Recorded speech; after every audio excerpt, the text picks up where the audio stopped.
All right, it is part 4 of Seventh-day Adventist hymns.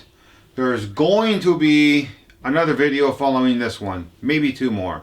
Then maybe I'll just stop here for now. There's definitely more to do on this topic. I'm just astounded at how much stuff I find and error I find in Adventism. So just like the previous video, which only addressed one hymn, this video is only going to address one hymn. This hymn is pretty, and one hymn, again here in this 1985, the making of this video, this is the current Seventh-day Adventist hymn book, that this hymn here cites a Bible verse. It gives credit to John 10:16. Let's just look at John 10:16 right here. Here it is. And I have other sheep that are not of this fold. I must bring them also. Of course, we know these are the words of Jesus. And they will listen to my voice, and there will be one flock and one shepherd. So we have a hymn, right? Simple enough. It's citing that verse right there as its impetus, its credit, its whatever we want to say, but it's the basis upon which the hymn, at least that's, why not believe that, right? That's what it says in the book. So based on that scripture verse, what do you think, Adventist or former Adventist? What do you think this hymn is going to be about? Right? I have other sheep not of this fold. I have to bring them in, etc. What's this hymn going to be about? Here's what we know. Here's what we know about Seventh-day Adventists. Seventh-day Adventists are experts at quoting Bible verses. Seventh-day Adventists ignore Bible passages. And because they do that, Seventh-day Adventists seldom understand the Bible verse they're quoting, and they almost never understand the passage that the verse they're quoting from is in. But we are going to do that because I want to give you a sense of the whole Bible passage before we look at the hymn. Not going to be a deep dive into this, but just get a sense of the entire passage. Here is the Bible passage. It's John 10:1 to John 10:21. And you can see the arrow there is for John 10:16. This passage is about Jesus, and Jesus saying that he is the good shepherd. But here's what I want you to know about this, and that is Ezekiel 34. When Jesus claims to be the good shepherd in John chapter 10, you can see verse 11, I am the good shepherd. Jesus is actually fulfilling Bible prophecy from the book of Ezekiel, and in particular it's Ezekiel 34:23. If you're to read 34:11 to 22, you're going to read a narrative about God speaking of, or the Father speaking of himself as the shepherd of the sheep, as of the nation of Israel.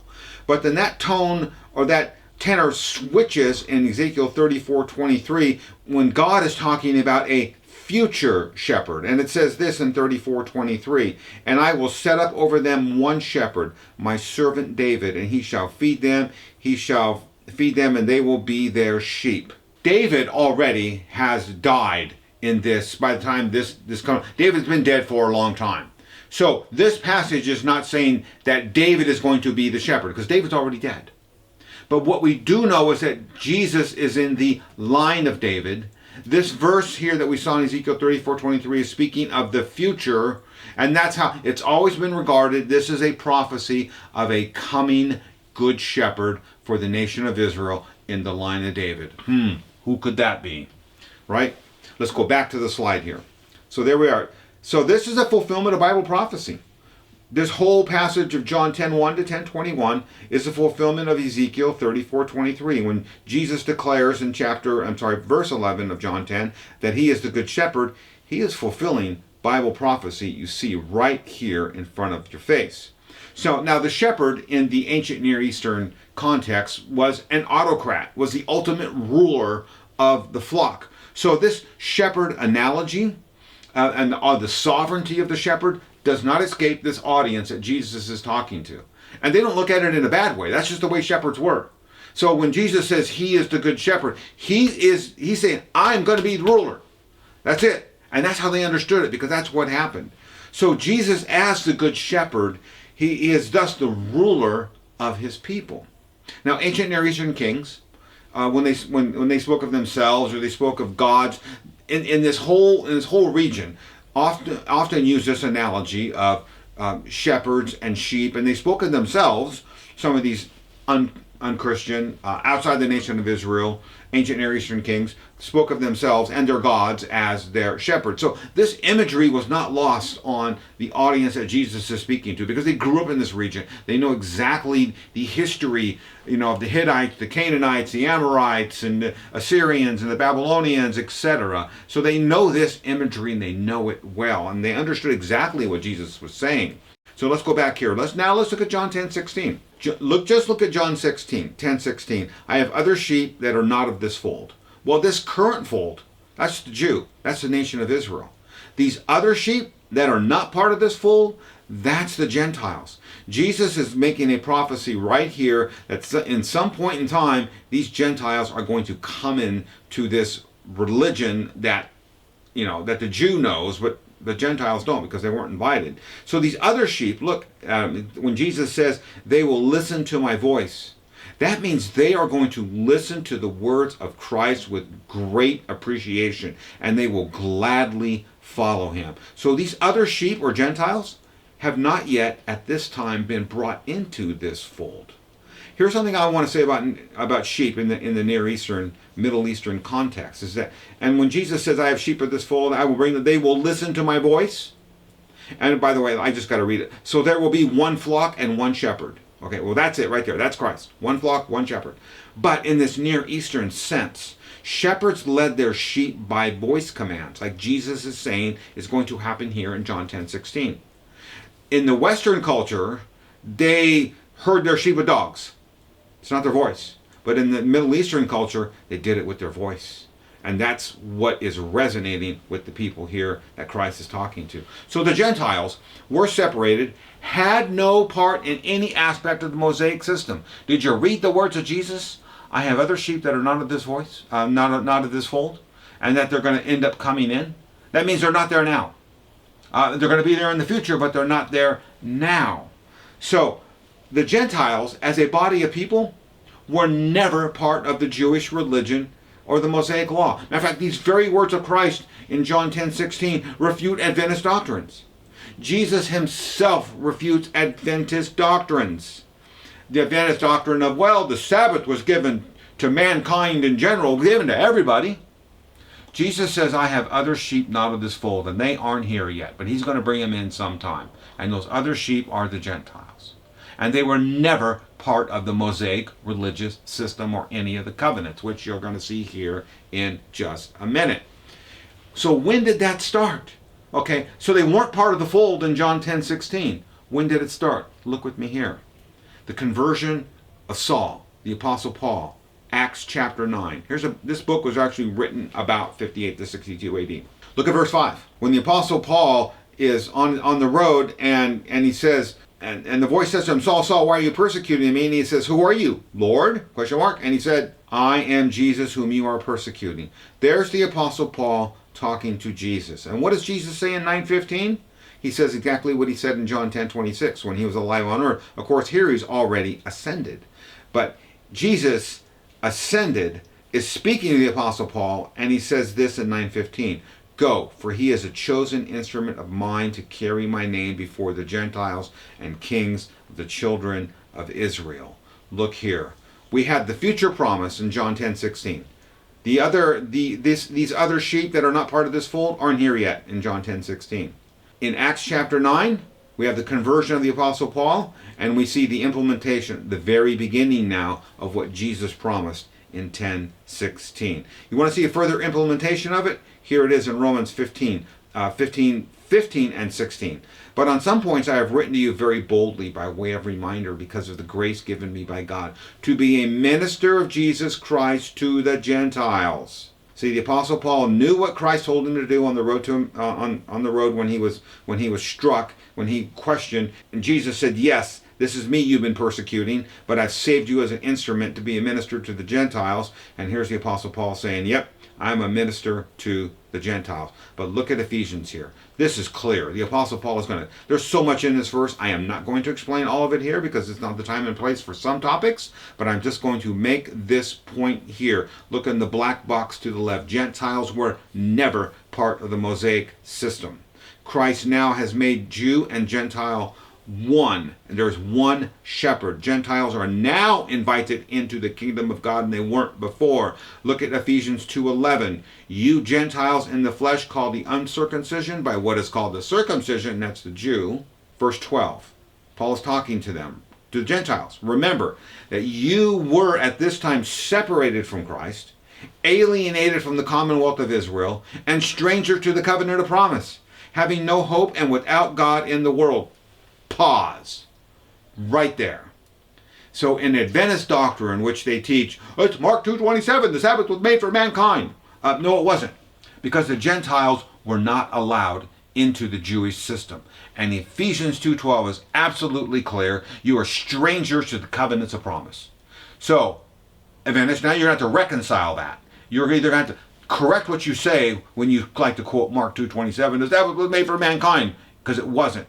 You are now contradicting the words of Christ. When Jesus said, I have other sheep who are not of this fold, and then he starts bringing those sheep in through the Apostle Paul, as we saw in Acts chapter 9, and that's when it begins. And Ephesians, the Apostle Paul tells us, hey, you're the ones that were never part of this fold. You are never part of the covenant of promise. Let's go back to the text here. Let's look at verse 14. For he himself is our peace. He has made us both one, and has broken down in his flesh the dividing wall of hostility between Jew and Gentile. Remember what Jesus said.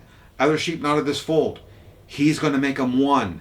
And he's going to be the one shepherd over all. And there it is in Ephesians 2:14. Ephesians 2:19. So then you are no longer strangers and aliens. The Gentiles now have been brought into it and are no longer strangers and aliens because they were at one time. Let's look at John 10:17, because we're going to be very bad Adventists. We just can't look at a Bible verse and quit. Let's keep with the sense of John and understand John and the Good Shepherd 10:1 through 21. 10:17. He says, for this reason the Father loves me, because I lay down my life that I may take it up again. This Good Shepherd will readily expose himself to the death of his sheep. Now you have kind of a good idea what's going on with John 10:1 through 21 and this Good Shepherd narrative of Christ and where it comes from and the fulfillment of biblical prophecy in Ezekiel. So this passage of text, like I said, is a fulfillment, and Jesus is the Good Shepherd. That's it. That's the sense of everything that we just read. So 10:16 is a promise that Jesus is going to include Gentiles at some point, future point in time, and that this Good Shepherd is going to lay down his life, is willing to lay down, it's John 10:17, willing to lay down his life for a sheep. So given all this that I've been talking about here for 5, 6, 7, or 8 minutes, what would you expect this Adventist hymn to be about? If it cites John 10:16. Here is the actual hymn. There's the citation. John 10:16. The hymn is, O Shepherd Divine. It is in 3 stanzas or 3 verses, and here's a much friendlier way to look at those 3 verses. We're going to look at each of those 3 verses in order. So now we know what John chapter 10 is about, 10:16 in particular. Let's look at the text of this hymn, starting with the first stanza of this hymn. And the first stanza starts with what? O Shepherd Divine, I know thou art mine. Thou search in the night was for me. This bleak world is cold, but warm is thy fold. My shepherd, I follow thee. And you can see it looks like it's about Christ, right? Kind of, I guess, what you would expect, right? Citing John 10:16. Let's go to the second stanza. O Shepherd Divine, I know thou art mine. Thy great heart was broken for me. Thy grace and thy law I picture in awe. They kissed upon Calvary. And there it is, talking about Christ, the second stanza. Okay, now let's go to the third and last stanza. O Shepherd Divine, I know thou art mine. I hear thee say, follow me. Thy passage today illuminates my way, the spirit of prophecy. What? The spirit of prophecy? Look at that again. Thy message today illuminates my way, the spirit of prophecy. That's a sentence. The sentence before it ends in a period, and the sentence you see underlined ends in a period. Here we have the Good Shepherd of Jesus Christ. And what does this hymn writer do? Inserts Ellen White as today illuminating my way, the spirit of prophecy. We know what John 10:16 was about. It's about Jesus Christ, the Good Shepherd, fulfilling Ezekiel 34:23.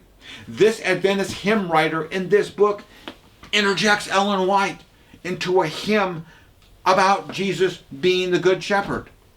He just equated Ellen White as a good shepherd, like Jesus is a good shepherd. He just made them both equal. This hymn is a citation of John 10:16, where Jesus is a good shepherd. So what does he do? He takes John 10:16 and applies it to Jesus and applies it to Ellen White. After all, she's in the hymn.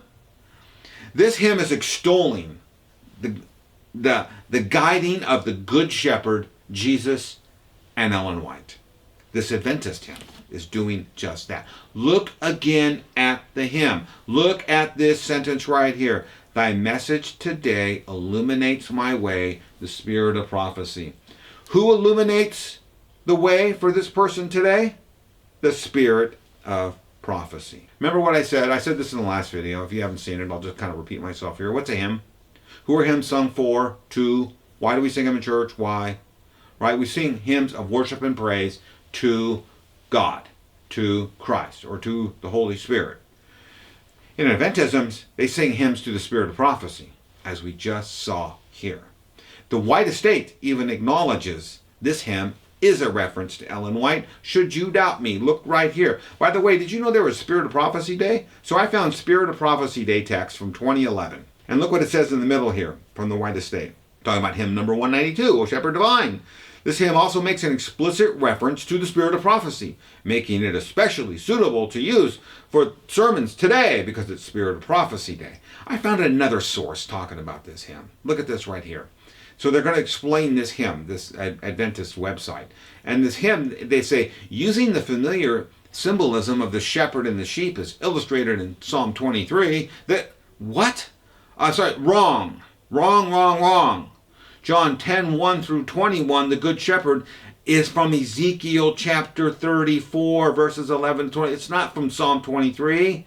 See, Adventists, they do not understand the Bible. But anyway, let's read on with this Adventist, and they say here, then from verse 3, or right, we saw stanza 3 onwards, it takes a very distinctly Adventist turn and celebrates the gift of prophecy, which is the writings of Ellen White. Boy, does it. But look what they say here about this work. Herbert Work, that's his name, the author, wrote this hymn while sitting on a large rock in the woods behind St. Helena Hospital in California. There it was. He was around the very area here of Ellen White, and he decides to write his hymn. So this hymn, number 192, which credits John 10:16, is in this passage. John 10:16, remember what I said, John 10 is a passage of Jesus being the Good Shepherd, fulfilling Ezekiel 34:23. Is the office of the Good Shepherd. So what does this Adventist do? Inserts Ellen White and the spirit of prophecy into the Good Shepherd. Makes her part of the Good Shepherd narrative. It absolutely amazing, Adventist, what you guys do. So this current hymn in this book, Adventist, you've been singing praise and worship to Ellen White in this O Shepherd Divine hymn for 40 years. Ellen White is your good shepherd. Along with Jesus. Jesus is your good shepherd too, and so is Ellen White. And thus, that's what this Herbert Work here does in hymn 192, O Shepherd Divine, is he equates Ellen White and Jesus as both good shepherds. After all, it says Ellen White's illuminating his way today, and they're both related to John 10:16. Do you need any more evidence to prove Seventh-day Adventism is not Christian? I hope not, because it surely is not.